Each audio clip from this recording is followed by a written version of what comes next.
Good to see you, Trace and Sandra. So let's walk through the opinion, because basically what it said was Roe was wrongfully decided. They called it exceptionally weak. They said it was never good on legal underpinnings. It never had a solid foundation. Writing for the majority, Justice Alito says this: abortion presents a profound moral question. The Constitution does not prohibit the citizens of each state from regulating or prohibiting abortion. Roe and Casey arrogated that authority. We now overrule those decisions and return that authority to the people and their elected representatives, as we expected from that draft opinion. This now goes back to the states, many of whom already had trigger laws in one direction or the other in place.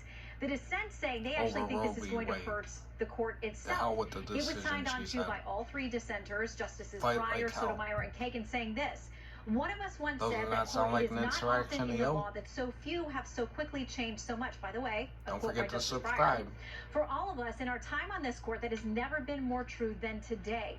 In overruling Roe and Casey, this court betrays its guiding principles with sorrow for this court, but more for the many millions of American women who have today lost a fundamental constitutional protection. We dissent. Again, this goes back to states. Many of them are not only going to continue allowing abortions, they're expanding access to them, while others will limit it. Now, the Chief Justice, as we thought probably he was doing, was writing a concurrence. He would have upheld the Mississippi law at the heart of this case, but he did not want to go all the way with Roe, and he had a bit of caution for both sides. In his concurrence, he said this: both the court's opinion and the dissent display a relentless freedom from doubt on the legal issue that I cannot share. Maxine Waters on a big mouth. Says, I would decide the question we granted review to answer, whether the previously recognized abortion right bars all abortion restrictions prior to viability, such that a ban on abortions after 15 weeks, that's a Mississippi law, is necessarily unlawful. The answer to that question is no, and there's no need to go further to decide this case.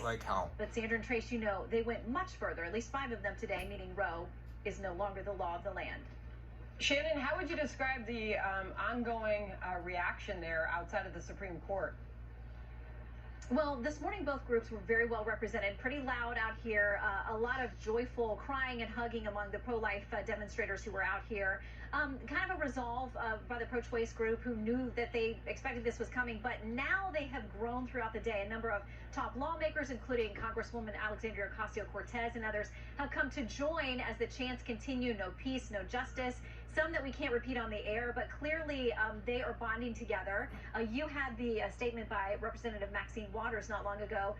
They feel defiant and like they are ready to somehow take on this challenge, saying they're not going to adhere with what the court's doing.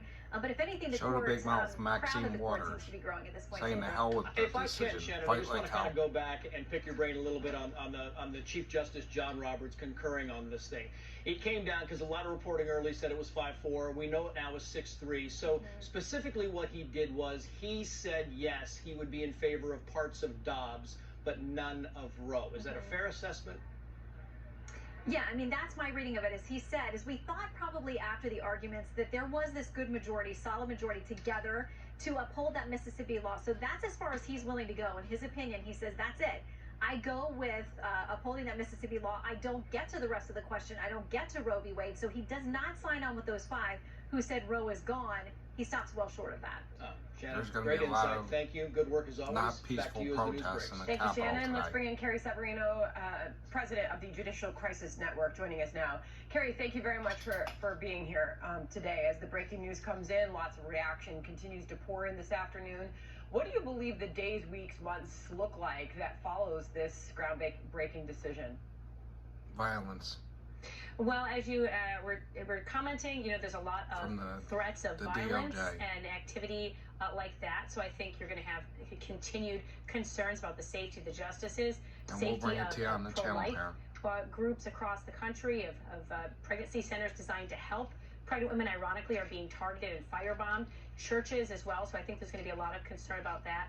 You know, that said, I think as we saw after the leak, after a certain point, people are going to recognize that what this decision really does is afford them the opportunity to determine what their own state's abortion regulations are going to look like. There's a role now for Congress, there's a role for state legislatures to try to determine what is the proper way to balance the interests involved. And I think we're going to see both sides recognizing that saying that's the where hell the with the real work Constitution, needs the to be hell done. with it, And fight I like think hell. that's actually the right response here, because it never was something that should have been decided by unelected judges.